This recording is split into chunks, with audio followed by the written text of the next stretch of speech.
Hard sports all plays. 365, we making up plays. You talking the game, get you to the days. We're out in the court, the dime in the lane. Variety topics, living the same. All presentation, sports information. In the airways, taking the nation. All sport, all plays, like working your faces. Grace at the field, so tie the laces. Hard sports all plays.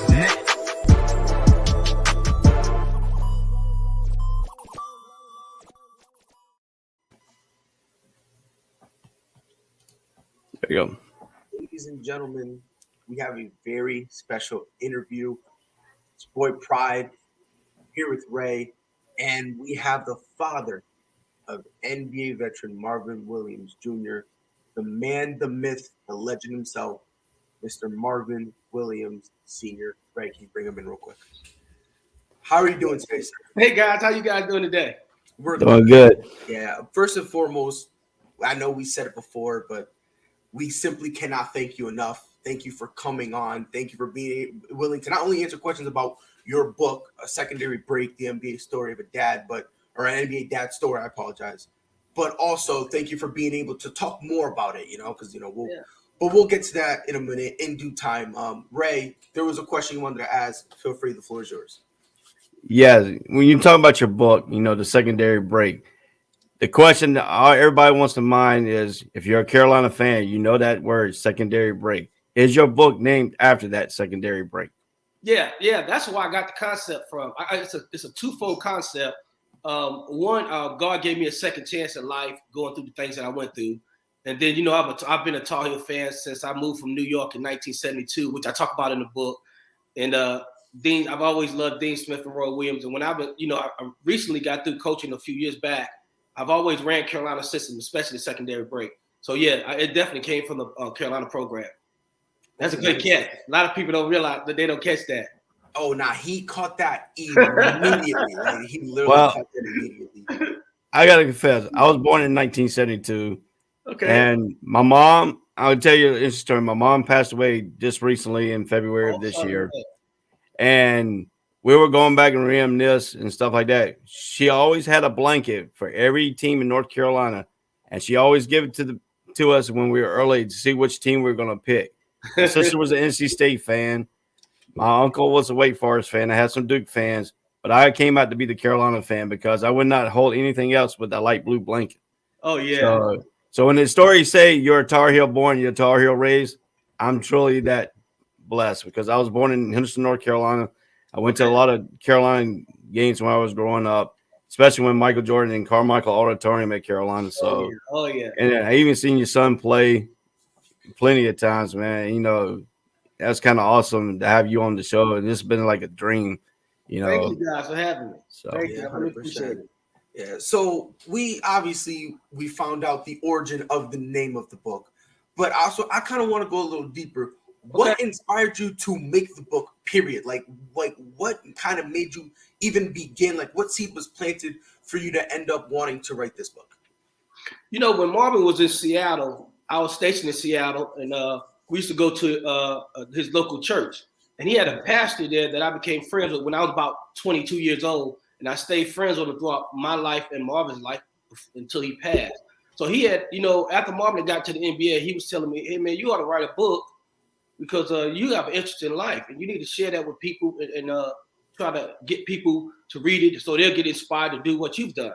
And I felt like, I was like, nah, I don't, I didn't see myself as like that. Right. But then, I was sitting back at my house here in Charlotte one day and I was looking around and I started thanking God for all the blessings that he has given me because I know where I came from and it was a tough upbringing to get to where I'm at now. And so I had to be thankful. So I started out writing it as a letter to God, giving him thanks for what he has given me and my family. And so it continued. I would write an hour every night, and then until it got to the point where I had a book. And then I sent it over to one of my friends in Atlanta, and she's a book publisher. She told me, hey, man, you got to make it up a good book here. You got to turn it into a book. And so that's where it began. Wow, that's actually pretty interesting because, it more seems like there really was no plan for the book. It kind of was more like it was more like free writing, like you kind of was whatever was on your mind and your heart. It's spiritual, right? Yeah. So wow, that's actually nice. But real quick, Ray, let me just sneak in here with one more question, then I'll swing it back to you. You obviously, as a father and son, you're going to be close, right? Like, Yeah. But the closest that you had with Marvin, like, do you feel like it was built on something specifically, or do you just feel like you guys just naturally had a chemistry? Because I'll be honest, me as a dad, I always feel like this weird pressure where I feel like I have to get along with my kids. This is weird pressure. Like, Ray, I don't know if you're a father too. Like, I don't know if you are. Like, I don't know if you feel the same as me. But I don't know. I feel like this weird pressure where I have to get along with my child. With you and Marvin, was there anything like that, or was it just kind of natural? And did the game of basketball kind of help bring you guys together? It was natural. It was natural because before Marvin has always, ever since he's been a little kid, he's been my guy. So when I used to come home after being out to sea for 6 months, I would spend every single day with him. I take him everywhere I go, and when I started coaching when he was probably around 5 or 6, I was coaching girls basketball. So I always take him on the road trips with me, sit him on the bench with me. And so I do think basketball helped that bond. But I think if basketball wasn't there, I think our relationship would still be the same. Okay. I think our relationship, and to answer the question, I don't think it's pressure to me. So I think your job is to be a parent first and foremost. And I think once you do that and your kids understand that's what your job is to do. And I think eventually over time, sometimes it happens early in a kid's life, and sometimes it happens later when they get older. They learn to appreciate the things that they understand what you were trying to do, even though they sometimes may or may not agree with what you've done. You know what I mean? As a child. So I think that as long as you show them love, man, and be there for them through good times or bad times, and always let them know you love them, I think the relationship is gonna be great. It'll end up great no matter how it turns out. Everything else does. Okay, nice. Yeah, since you brought up going out to sea and all that in your Navy career, because I am a Navy guy. Yes, I am a father of 4. I have two daughters from my first marriage, and I have 2 sons from my second marriage right now. My son is now beginning to play baseball. He's playing in pitch league baseball right now. So, I'm starting to be in that athletic parent type deal and stuff like that. But when you went out to sea, I know for me, it was kind of hard because I was stationed in Afghanistan in 2007, almost to 2009, and being in the war zone and stuff, not having contact with my kids until, late at night and stuff. And sometimes I couldn't even talk to my kids because, they cut off the phone and stuff. Right. Back in the day when you served in the military and when you're out to sea, I know it's a little bit different when I was out because a little bit of technology is a little bit different back then. Yeah. So when you're out to sea, was it hard for you to communicate with your family and stuff like that by mail and stuff like that? That's a good question. Yeah, it absolutely was. Like, I was out there in the Iran Contra during that period. I was out to sea during that period. I was out to sea during there was one more we was out to sea. The African war back in the 80s. When Africa had that war, we was out to sea. Yeah, it was hard because back then you send out a letter, it may take a week. It depends on whether the ship pulls in the port or a helicopter comes and picks up the mail. Because you'd be 100 miles out to sea. So for me, it was a little bit tough because you might get 2 letters in a month. You know what I mean? Because of the process of how long it took. Right. It was tough, and that was the reason I really got out because I wanted to spend more time with my kid. I didn't want to stay gone all the time. It wasn't good for me emotionally, and it wasn't good for the family. Yeah, It takes a toll. It takes a toll on the wife. People don't realize that the girlfriend and the wives are the one who really deal with all the issues, and it takes a toll on them. Yep. Yeah, but I want to say to all the veterans, I thank you guys for all your service, and I'm proud of all of you for taking that sacrifice and making that sacrifice because they're nothing more bigger. Yep, and obviously Marvin Williams Sr. Happy Veterans Day, and you as well, right? Yes, thanks. I spent about 20 years in the Navy. I went in 1992, and then I retired in 2012. I did my 20. But the most hardest part for me was when I was in Adak, Alaska, my first duty station. Okay, yeah. And trying to catch a North Carolina basketball game was like catching nothing. So my mom, bless her heart, she took an old VHS tape, taped some of the games, and sent it to me by mail. Oh, nice. So I could watch some of the Carolina games and stuff like that. But talk about North Carolina days and stuff like that. Seeing your son play for North Carolina was awesome because he was unselfish. He didn't bicker because he came off the bench and stuff like that.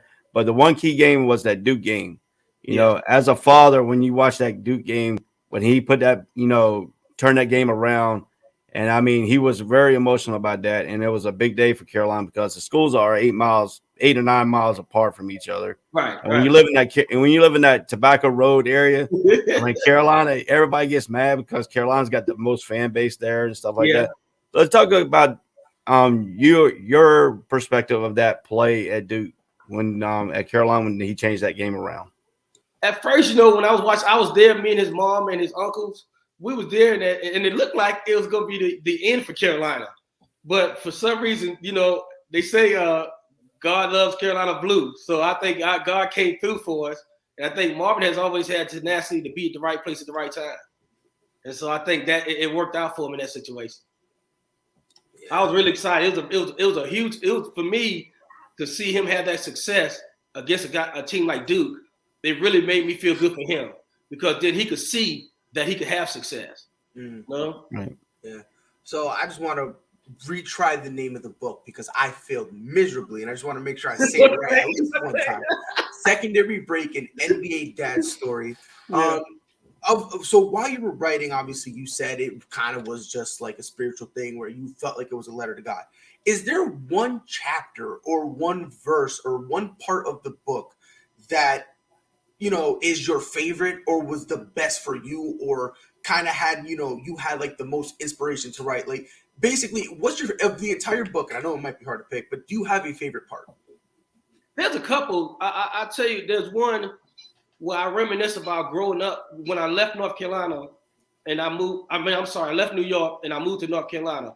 I was fortunate enough to be, in my opinion, at the right place at the right time because then I continued basketball, and basketball at that time in North Carolina was really big. Mm-hmm. So then I ended up making friends with Kenny Gaddison. He was living in a town called Wilmington, North Carolina, which is about 45 minutes south of a little town I was in called Wallace. Mm-hmm. So I talked about that in the book, making friends with him, then meeting Larry Jordan, and then eventually becoming friends with Michael Jordan. And I think, to me, that was one of the I was just blessed to be there because my whole high school career was just fantastic because I got to play against those guys every weekend. And then we was a smaller school. And so we would go down to Wilmington and play against Kenny and them twice a year and play against Mike twice a year at Laney. So I got to share in that experience. And I think I've always felt that was probably one of my favorite parts of the book. Yeah. And I've, I mean, clearly when we have a man of your stature, we clearly just, we have to do research on you, and, like 100%. And so I obviously I've heard the stories of, like I've seen them of you being able to play with MJ and stuff like that. But I also saw that Dean Smith was very close to both you and your son.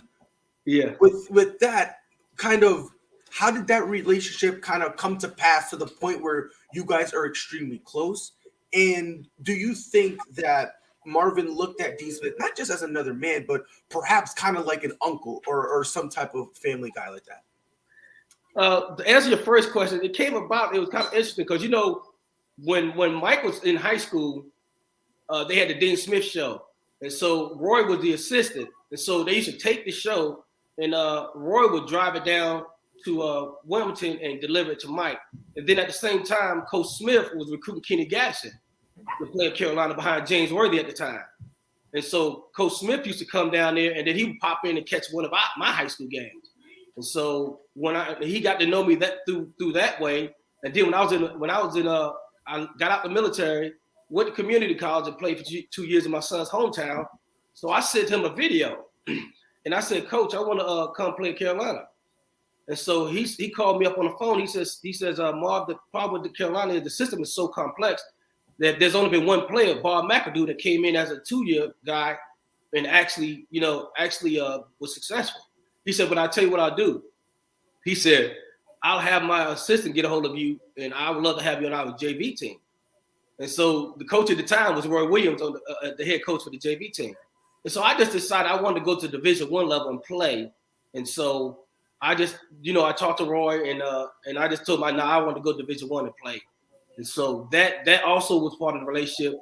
And then, the main thing what taught Marvin basketball was, Dean Smith used to do a Converse video every year. And he talked about the Carolina system. Him and Roy at the time was at Kansas. And so they would all do this video where Roy would teach you how to shoot the basketball the proper way. Coach Smith would show you how to do the defensive footwork and the drills that they would run through. And so I used to make Marvin watch that thing every day from the time he was probably 6 or 7 years old. And so when he got to Carolina, one of his friends, Sean May, said, man, you must have went to Carolina camp before. He said, why you say that? He said, because you know all the drills. He said, no, my dad used to make me watch the video. Yeah. And then talk about the day that Carolina came to recruit your son. And was there any hesitation on your son's part to pick Carolina, or was it he going back and forth between other schools? What happened was I had sent him when he was 15. I sent him with a friend of mine to Kansas, University of Kansas. Coach Williams was down there. And they had sent him to the basketball camp. At this time, he was probably 6'4", 6'5". He was 12 or 13. And he had went down to the camp and at night they would let the young kids play with each other. So Coach Williams saw Marvin and saw that he was too advanced for the kids to play. So he told Marvin, hey, man, you can't play with these kids. We're going to have to find you somewhere else to play. So he was a little upset about it. But he ended up playing against Danny Manning and those guys at nighttime, the coaching staff. And so that's when they first started recruiting him. Coach Williams started recruiting him from Kansas. And then, everybody else got wind of it. And Matt Doherty was at Carolina then. But I think more importantly, I think his choice to go to Carolina was more based on Coach Williams than anything else. I think he really loved Coach Williams. Coach Williams put in a lot of work. He would constantly call Marvin, come to see him, come to all the high school games. He brought his wife to her first high school game ever when Marvin played in Bremerton. Yeah. So in your the description of your book includes quote a young man who came from a dysfunctional and abusive family. Yeah. So that alone kind of would, in some people's eyes, plant a seed of regret, or maybe I wish this went another way. Looking back on your path in your life and how you came to this point, is there anything you regret, or are you one of those people who don't mind what happened because it molded you into the person you are today? No, I think God put me where He wanted me to be, and He put me through what He wanted me to go through to be where I'm at now. If I had any regrets, my only regret would be that my mom and dad wasn't alive to see Marvin flourish and grow to be a nice son that they had wanted him to be. That would probably be my only regret. But as far as how my life turned out, God gave me what He wanted me to have, and I'm thankful for it. So I don't have no regrets in that respect. I think God put me where He wanted me to be, and lucky for me, I followed.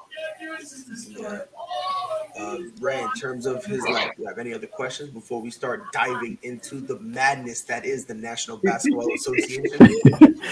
Yeah, I want to finish off one more thing. Okay. When Marvin Williams picked North Carolina, I bet you were smiling ear to ear, wouldn't you?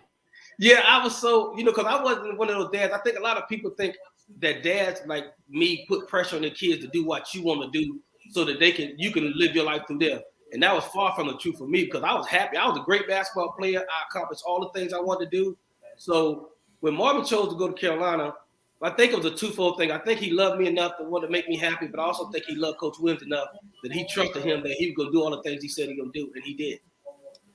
I can tell you, when they recruited Marvin Williams, I followed his recruitment to a T. Yeah. And I got in a battle with a Duke fan at all people. Oh, he ain't getting Marvin Williams. You ain't doing this. I say, Marvin's coming. I said, I can tell you two reasons why. First is because his family. Two, because Roy Williams showed up at Carolina. And three, because he probably would have gone to Kansas if Roy Williams stayed at Kansas. Yeah, I agree with you. I think he would have. I think he would have chose Kansas had Roy stayed at Kansas. You're right. Yeah. So, between that's how much hatred Carolina and Duke fans really are. We preside ourselves as family. Duke tries to preside themselves as brotherhood. But talk about the Carolina family here for a moment with Marvin and them. And, as fans, we're a part of the family. And that's the only thing about Carolina basketball is it is truly a family. Because I can tell you one reason I say that. In 1994, 95, when Carolina went to Hawaii to play with Donald Williams and all them. And Stackhouse and Wallace. I actually called the hotel, the Hawaii Hilton, because back then Carolina stayed at the Hilton. Okay. If you're a Carolina fan, you know where they stayed at. So I called Dean Smith because Hawaii ran out of tickets because they had no ticket limit. He patched me down to Phil Ford, and I knew Donald Williams playing high school ball with him and stuff like that. So I finally got a hold of him and he gave me tickets to that game. Back in 2000. it's just before Dean Smith retired in '97. I showed up at Carolina. He comes to me and says, "I know you. You talked to me on the phone." Yeah. I said, "Yeah." I said, "Yeah. I'm glad that we hooked you up with the tickets because that's what Carolina family is." So once you're in that family, does Marvin go back to the school and play against the current teams? Yeah, he stays in touch every year with those guys. You know, they do the alumni games and stuff like that. And then Marvin, all his guys like Raymond Felton and all those guys. Those guys, I agree with you. They treat you like family. Like when I was there, when Marvin played there, I used to go watch him practice. And every practice, Coach Williams would call me up and say, "Hey, are you coming to practice to watch practice?" I say, "Yes, sir, I'm coming." And he would have 2 seats sitting in the middle of the floor in practice. And then he would call Coach Smith in. And me and Coach Smith would sit there every practice and talk for 2 or 3 hours at a time. And he'd talk to you like he was born and raised with you. And so I told Marv that was one of the things I was glad he chose Carolina, because I knew even when your basketball playing the days are over with, the Carolina family gonna take care of it. And that's not there's not a lot of colleges I can say actually does that. Yeah. I can tell you Duke don't. No. But again, we appreciate you talking about the book. We want to dive into some NBA storylines, but before we do that, ladies and gentlemen, please, Secondary Break, an NBA dad story. It is on Amazon. Go get it. This is something that, and it's real. Like, this is something that not a lot of books you see where they kind of try to sugarcoat it. It's real, like it's raw. It's kind of legit. Ain't no, you know what I mean? Ain't no kind of sugarcoat. Not. Yeah, you read it. What it is. It's one of those good spoonful of reality, and it also peels back, because a lot of times when you see a guy's public face, you're kind of like, oh yeah, I know him. But now you're kind of taking a look behind, and instead of looking at the face, you're now looking at the actual human behind. So, it's on Amazon, ladies and gentlemen, and I recommend you guys. Go ahead, give it a watch. Marvin, is there anywhere else the people can get the book? Yeah, you can get it at BarnesandNobles.com, Walmart.com, like you said, Amazon.com, and then I have a website also called SecondaryBreak.net. You can go on there and order as well. Fantastic. I kind of knew you I kind of had a feeling you gonna say that. I mean, that's just. I guess we're two true Tar Heel fans. We communicate.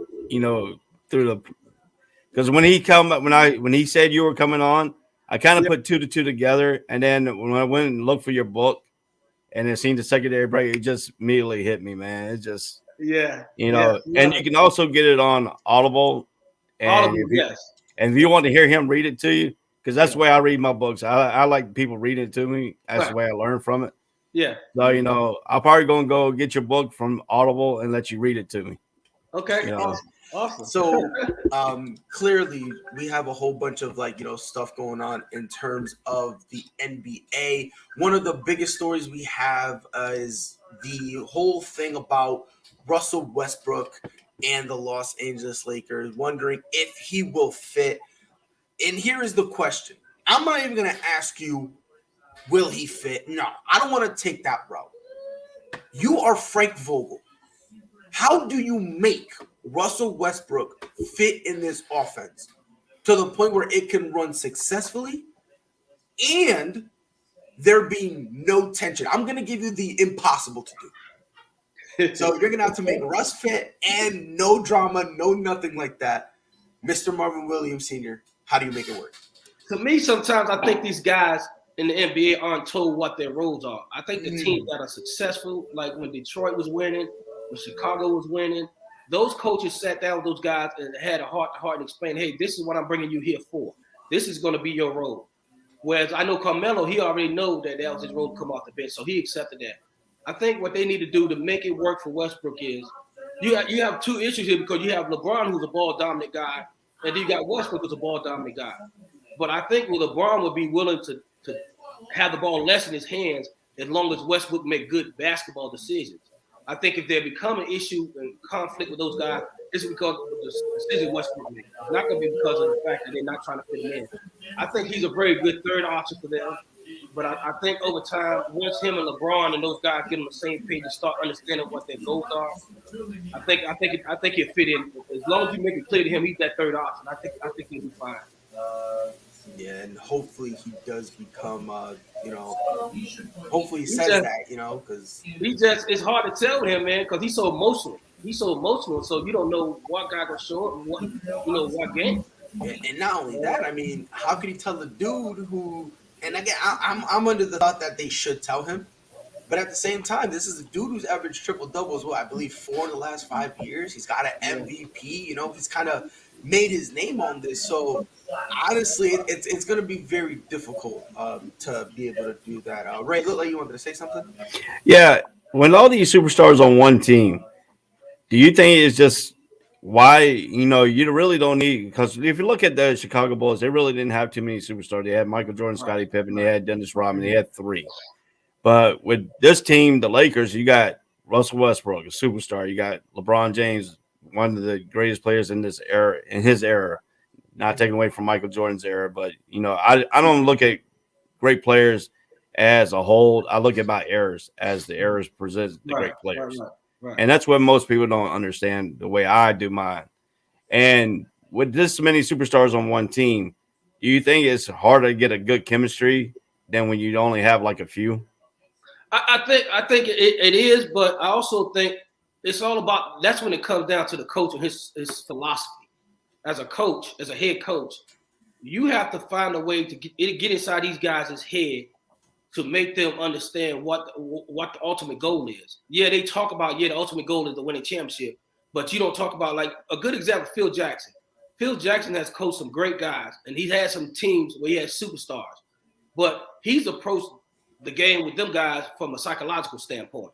He got into their head to make them understand what the goal was, and that, okay, we allow this guy to be the star, but that don't make you less of a star.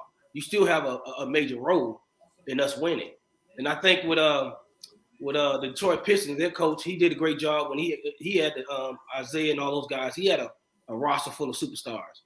And it's funny because I look back on it, and we talk about how we get mad about all these superstars piling up on one roster. You think back to the day when Boston had Larry Bird, Robert Parrish, Dennis Johnson. That's the exact team that these guys are having today. Talk to them. Huh? Talk to them. Yeah, but the is because it's such a social media hype, and the media is more focused now on those guys being empowered to move around and do what they want to do. But I tell you what, the team, the Lakers, and the team you see stacked up right now, they're no different than what Boston had. You talk about Robert Parrish, All-Star, Dennis Johnson, All-Star, Kevin McHale, an All-Star, Larry Bird, an All-Star. Those guys are the same team that the Lakers got. And also, I also compare it also to the Spurs when you got Manu Ginobili, who potential All-Star, Tony Parker All-Star, like Tim Duncan All-Star, and then with the revolving cast of legit. I don't know. To me, I don't know. I don't mind the whole big 3 stuff. I really don't, especially now when you have a plethora of talent where you can have, you know what I mean? Like, you have a lot of talent where you can make a few legit big 3s. To me, it all really comes down to if those superstars make sense. When LeBron was in Miami, it was him. Then he had D Wade and then Chris Bosh. Each of them kind of did something different. Same thing when he went back to Cleveland. Him, Kyrie, and Kevin Love. They all did something different. Right. Even the big 3 in Brooklyn, KD, James Harden, and Kyrie, they all do something different. So I think of that's a thing. When you make the big 3, you got to keep in mind that we got to make sure that they can do some of the same things, but they also need to be solidified in something else, because if we have our 3 best players doing the same thing, it's going to cause some type of friction. But exactly right. Yeah, but speaking of talent, Cade Cunningham and Jalen Green, the number 1 and the number 2 respective picks in the draft. Oh man, look, Detroit just played Houston last night, 112 to 104. Cade Cunningham, 8 for 18, not his best night, but gave him 20 points. Green, 8 for 20, 23 points. They kind of were going back and forth a little bit. So I'm gonna put you on the hot seat a little bit here. If you were to redo the pick and you are the Detroit Pistons, do you still go with Cade Cunningham? Absolutely. Or you still go with Cade Cunningham? Yes. See, the thing I think people are seeing, they're seeing, first of all, Green is in you. in Houston where they need scoring. So they allow him, if you look at his game, they allow him to throw up shots everywhere. You see what I'm saying? So they need scoring. Where Detroit got a bunch of guys who can score, but they need somebody who's a leader. And I think when you look at Cunningham down the road in 3 years, this guy's going to be one of the top guards in the league. And he's going to be, because he got the full package. He can shoot the ball. He's 6'8", he defends, and he's smart. So I think out of the two of those guys, I'd have picked Cunningham in a flash because I think long term he's going to be a lot better player. Okay. So you say long term it's going to be Cunningham. Yeah. Do you think right now, currently, Cunningham is better still, or do you think Jalen Green has a little bit of an edge? You got it looks like he's better because look at the team he's on. Again, Houston needs scoring, so they're going to give him the freedom to shoot the ball. Versus you put him on a team with like Detroit, he probably not. He's going to look like Cunningham. You know what I mean? Cunningham, he's not obligated to go out and do those big numbers because he got a big supporting cast. They're trying to bring him along slowly. So I think it looks good right now in the short term because he's Houston, he throwing up big numbers. But I think down the stretch, the winner going to be Cunningham. Okay. All right. Ray, you have something? Yeah. Since you live in Charlotte, North Carolina, and you got the Charlotte Hornets right there, and you got LaMelo, got one of the Balls brothers in there. Yeah. What is the buzz going around Charlotte right now with the team that is playing right now? I think they got a good team. As a matter of fact, I went and watched them probably last week. I watched them play, and I thought they did against Boston. And I thought they did a really good job. They're competitive. Ball's getting better. They're young still, and that's the thing people got to understand. If they can keep that nucleus together and develop them, I think they're gonna be really fun to watch. I think they're getting the playoffs. Which is the ultimate goal. So here's a little question that I haven't really asked anyone this, but it's kind of a big deal with with the league changing the rule on offensive shooting, like with that fouls. We're now seeing premier players, for instance, Damian Lillard and James Harden, struggling. So do you believe that their current day struggles right now, do you believe it has to do with the rule? Or do you just believe they're kind of hitting a slump and that the rule has no effect on them whatsoever? In terms of them getting to the line, free throws? I'm talking about like their game in general. Well, I think people got to remember too, they had a short offseason.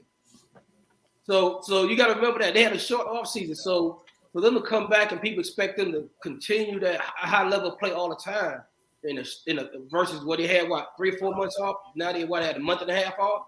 Yes. So you're gonna see some ugly basketball, and you're gonna see some inconsistent players until they get themselves psychologically ready and available to play. So I think you're gonna see some lows, and to me that's normal. I mean, James Harden, those guys, they'll show up when they need to show up, but I do think it's just because of the time off is short, and so I think these guys they're getting to that point.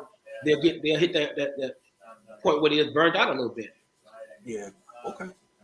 Now, since you're a father of an NBA player, Marvin Williams, what's the NBA stop that gave Marvin the hardest time? And then through your perspective, what team didn't really give him a chance to develop?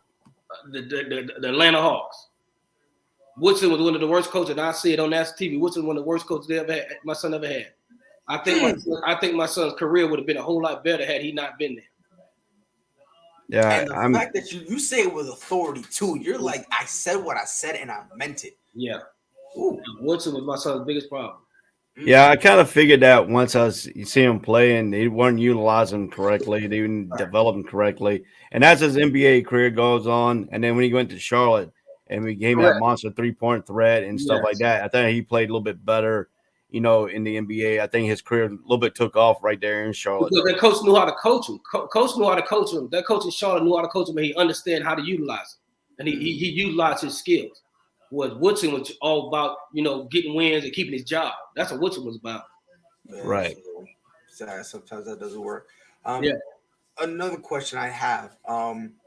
You obviously have heard the buzz about the Golden State Warriors and Steph Curry for absolutely no reason whatsoever. And let's be honest, there's no reason. Decided to go absolutely nuclear for no reason, might I add, for the third time. Like, this dude is just out here literally just setting. They had to rebuild their new arena 4 times because he just keeps burning it. That's how on fire this guy has been.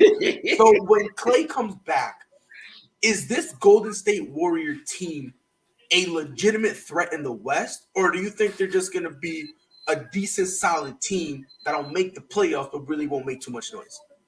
I think the team that they had, good teams only come around once in a lifetime. I think the timing for everything with those guys, with all them guys they had on that roster at that time, it was a perfect time for those guys to win. Mind you, Mark Jackson helped build that team. So I think now it's a little bit different. The West is tough. You got to go through Utah. Definitely got to go through Utah. You got to go through Denver. I mean, it's gotten more competitive. They've got more, they got bigger guys, and they've been around a lot longer. So I think what's going to happen is with the Warriors, it's going to take them a while to gel because, Clay got to get back into the groove of things. You got to find out how he is, mentally to play. And so I think they will make the playoffs. But again, winning 45 games in the West will get you sitting home. Winning 45 games in the East will get you at like level 3. Yeah, you know what I'm saying? That's true. That is true. Yeah. So it's tough. The West is tough, man. I can see them making the playoffs, though. Yeah. Ray, you got something? I'm trying to put this. I mean, we know the Carolina way and stuff like that. We know what Marvin did in North Carolina, but in the NBA level, do you think, as a father, tell us your reaction when he got drafted? I was excited for him. As a dad, I was really excited for him because it's nice to see your child's dream come true, and then that you don't have to worry about him financially anymore, and then he get to do something that he loves and make money at it. But I tell you what, as proud as that moment was in my life, the proudest moment really in my life, besides him being born, was the day I got to see him walk down that aisle with a Carolina blue camping gown on to graduate. That was ultimate for me because he had made a commitment to me and his mom that he gonna go back no matter what. And he paid his own way. He went back, and it took him like 6 or 8 years, but he got the degree. He did what he said he was gonna do. And so I was more proud then than I was at the NBA draft. Yeah, but I'm thankful for God that he was drafted. Yeah. And that's actually something that not a lot of, that's kind of the life of some NBA players, as I really talked about, where, they're playing and everything, but some of them still go back to school. Yeah. They finish their degree or whatever it is they want to do, right. Like whether it be a marine biologist or a doctor or whatever the case may be. Some guys do that. So that is something that's really not really told of. But you did say that you played. Right. Yeah. And you said that if I'm understanding correctly, I word around the street is you was pretty filthy. Word around the street is, you know what I mean. But what player did you model your game after? Was it just one guy? Was it a combination of guys, or did you really not just think about that? You kind of just went out and played. I think I idolized Phil Ford. That was my idol coming up as a point guard. I always wanted to be like Phil Ford. Me and my brother, we would take turns. We played together in junior high school. One year he would wear Phil Ford's number. Then the next year I would wear it. And then when we got to college, I had to wear. I'm in the high school. I had to wear 24 to double up number 12. So I think if I try to pattern my game after somebody, it probably been Phil Ford. Okay. Yeah. Although I did love Walter Davis as well. Defensively, I thought he was one of the best defensive players in college. Him and Dudley Bradley. Yeah, you can't forget Walter Davis hitting that shot against Duke either. Yeah, that's sweet J, man. Yeah. It's crazy because you guys are like talking, and I literally feel like I'm about to be sucking on a bottle. Like you guys are making me feel like so little, and like I really feel so little. Like I'm a burp, and my breath is gonna smell like baby formula. Well, I mean, right now. I mean, if you look at it, you got two Carolina fans talking to each other. We could talk all day long about Carolina basketball, and we'll never get old. I mean, there's so many different topics, so many things that goes on by being a Carolina fan and being a family. I mean, I just met him today, and I feel like I've known him for years. Your whole life, that's how Carolina folks are, Yeah. But and then last question for me, and then Ray, if you have one more, we can throw it out there. Going to that personality, you kind of do portray yourself as a guy who just enjoys people. Like you enjoy company, you enjoy being around people, and you that's something you enjoy. Is that something that kind of helped you in not just your career, but I'm talking about in your life? Right. Because like you said earlier to the earlier question, you've been through some stuff. Yes. Was your your outlook and your positivity, is that something that carried you? Is that something you had in you naturally, or did someone else have to bring that out of you? I love that question, man. I love that question.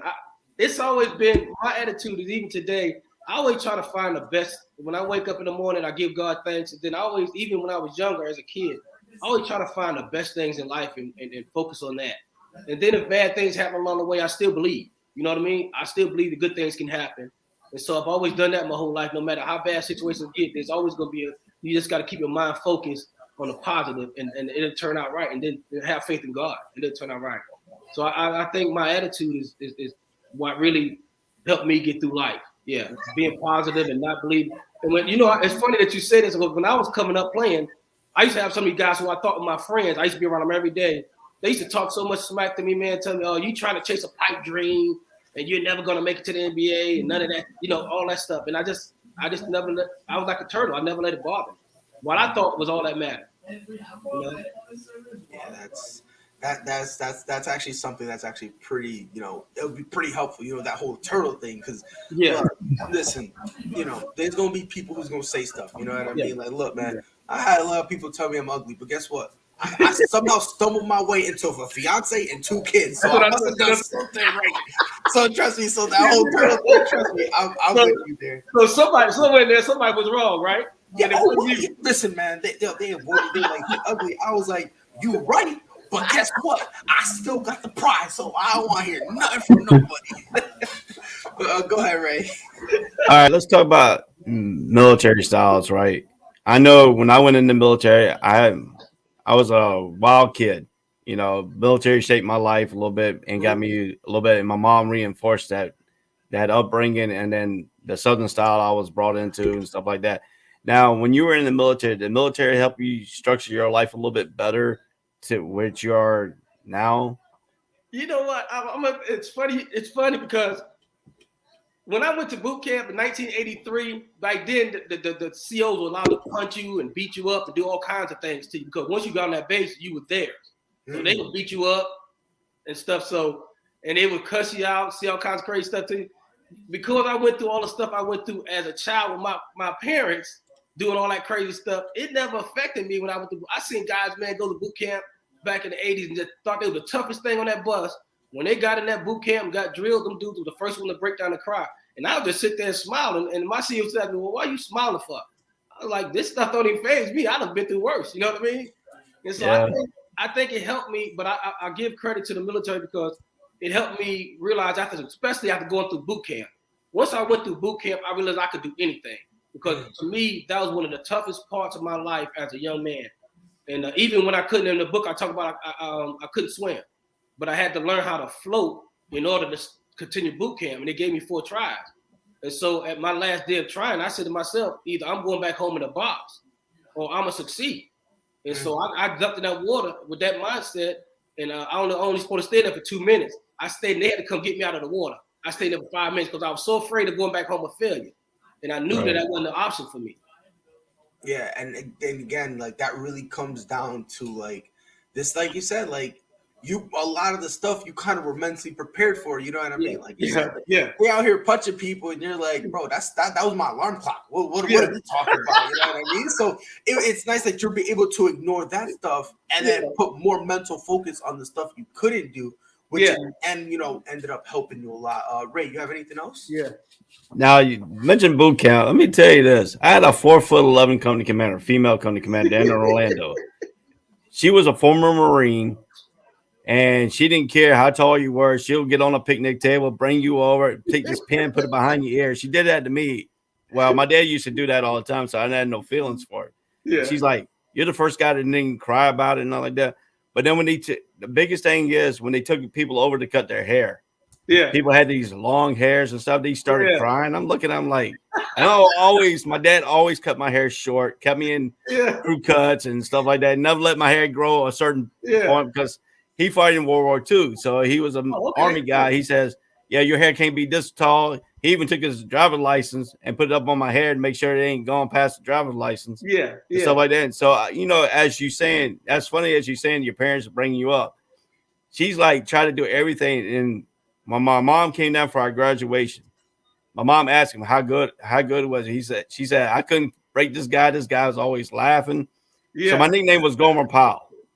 Yeah. Oh, okay. Gomer Powell. Yeah, that was my nickname because I always had a smile on my face, always thought good and stuff like that. Yeah. But as we talking here about your military career and stuff like that, certain things that we do as military, and you gotta give much love to your wife and your girlfriend staying back home, taking all the kids and stuff. Because I had 2 kids at the time, and I was all the way in Afghanistan and stuff like that. But for you being in the military and me being in the military and that Carolina fan, it's kind of unique to have another person out there that we could relate to.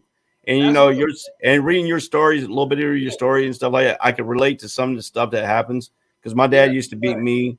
My dad used to, we always thought he had PTSD, but back then in the day, they never disclosed that because everything we did, something set him off, and he either beat us, or I remember taking a shower, and next thing you know, I'm looking through the shower curtain, and my dad's fist is coming right at me. Didn't know what I did, but he landed. It could have been that PTSD, and he, like you said, they probably did diagnosis back then. Yeah, so some of your story I can simulate, but some of them I can't because it's the difference between our background and stuff like that. But to me, I'm gonna be a selfish person because I got mad when Marvin decided to go NBA. Not staying one more year in Carolina, trying to win another championship with Carolina. Yeah. But as a Carolina family, you're happy he moved on, and he had a very successful career and stuff like that.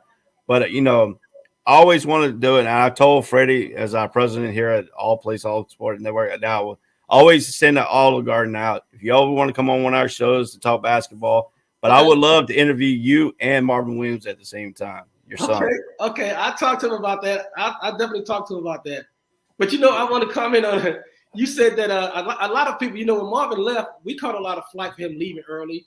But what's interesting, if you think about it in this respect, when you send your kid to college, right? You send them to college to get a degree so they get a job, right? Right. The regular person that's not an athlete don't see it from this perspective.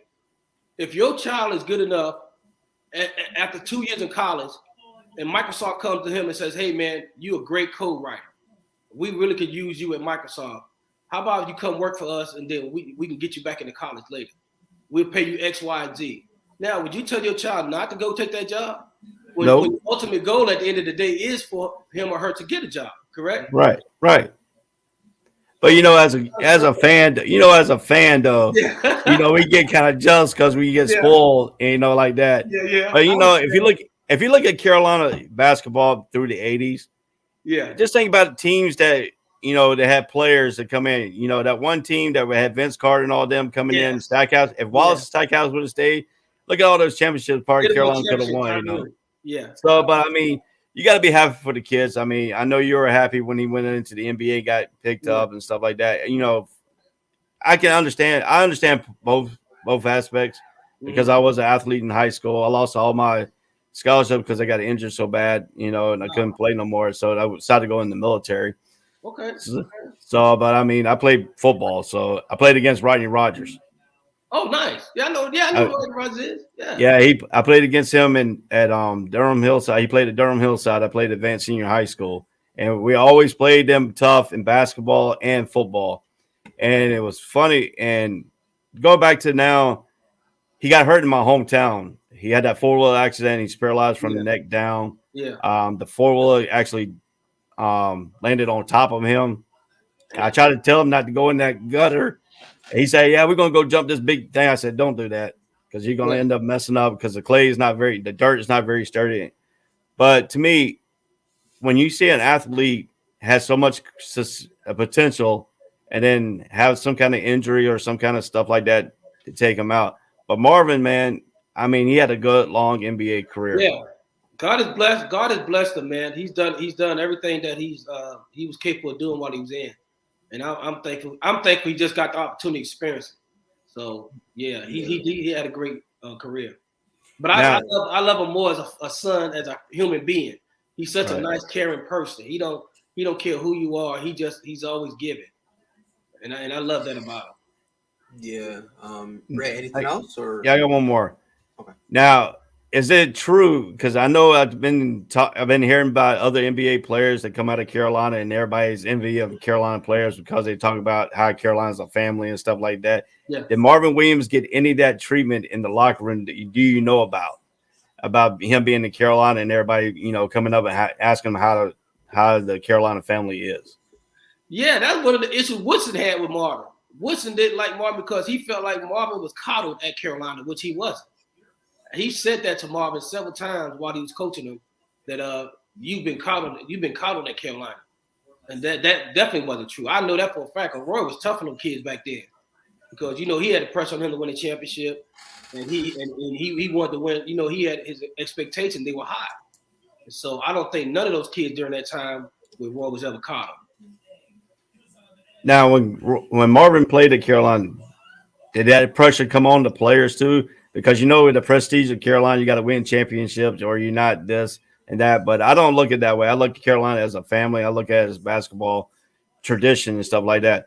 How was the pressure on Marvin when he came to Carolina, knowing that he's coming to an institution that is set up for success? I don't think there was no pressure. I think Marvin was just excited to be there. And I will give Roy credit to his craft. When Roy came and recruited Marvin the last time he came to visit, he said, "Son, if we can get you, we'll win a national championship." And he did. He did.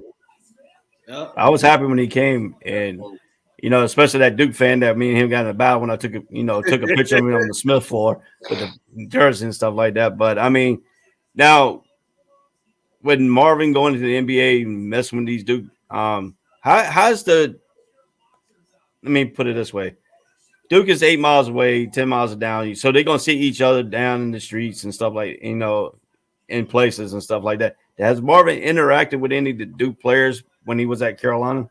Yeah. Marv tells me, the funny thing is I didn't realize this. He told me that those guys used to get together all the time and play against each other.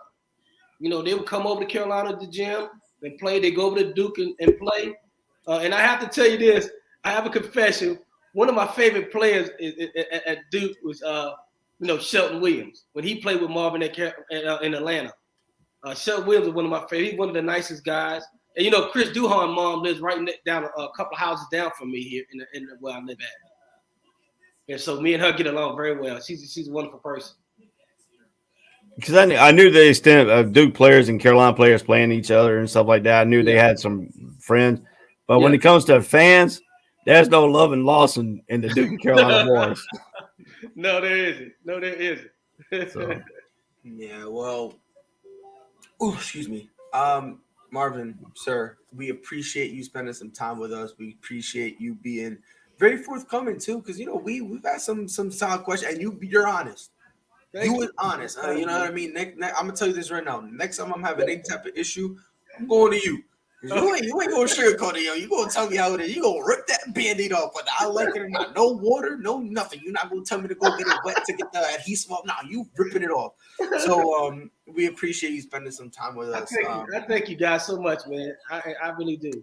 Yes, and of course, guys, enjoy your Veterans, man. You earned it. Veterans Day, you earned it, man. Yeah, and one last time, please let us know where secondary break.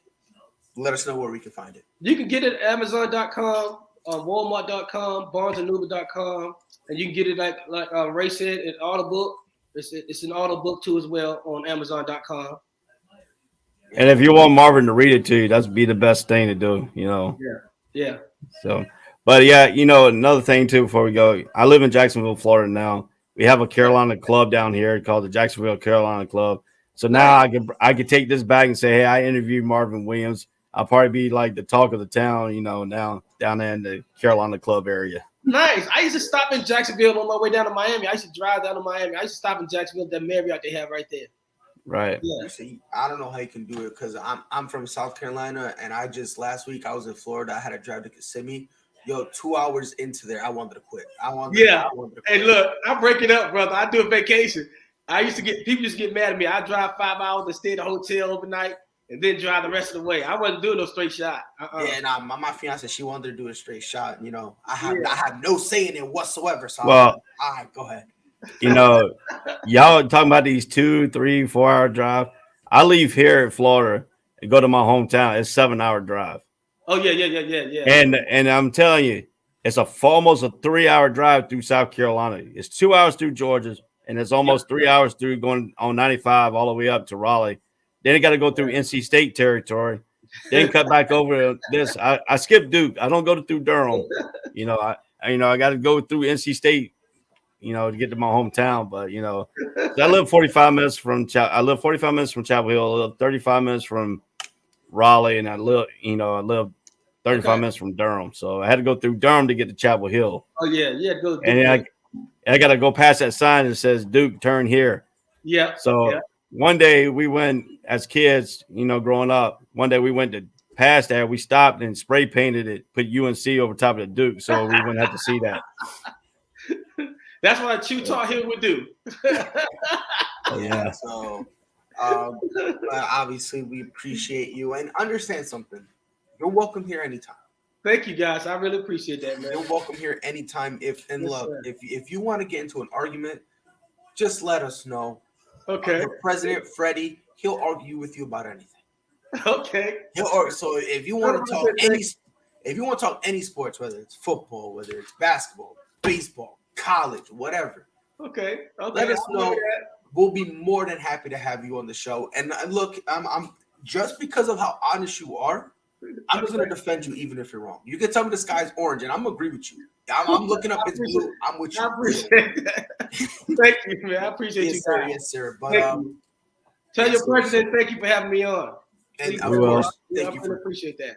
Thank you for being here. Thank you for making the time for us. It was a pleasure. Yeah, I enjoyed it. On Marvin Williams Sr., on behalf of Ray, it's your boy Pride. Thank you guys for watching. All right, bye. Whole sports all plays. Whole sports all plays. Whole